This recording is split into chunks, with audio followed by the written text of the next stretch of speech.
Peygamber Efendimiz Aleyhisselatü Vesselam ölüm yaklaştığı zaman kapısı çalınıyor. Ya Fatıma bak o kim diyor. Peygamber yatakta. Fatıma annemiz gelir. Biz deriz ya kim o? O da diyor men ente. Sen kimsin? Ene zairun. Ben ziyaretçiyim diyor.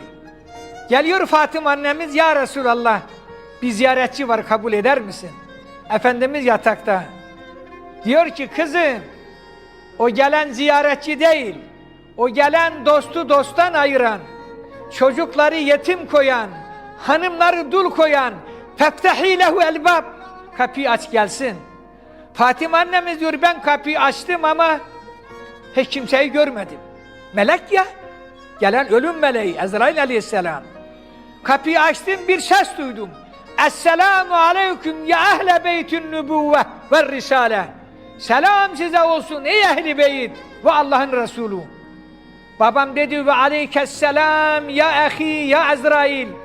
Selam sana da olsun kardeşim Ezrail. Eci'teni zairen em kabiden biiznillah. Gerçekten beni ziyarete mi geldin, görevli mi geldin? Hazreti Ezrail aleyhisselam dedi, vallahi ya Muhammed, Rabbim bana bu görevi vermiş vereli hiç kimsenin ziyaretine gitmedim.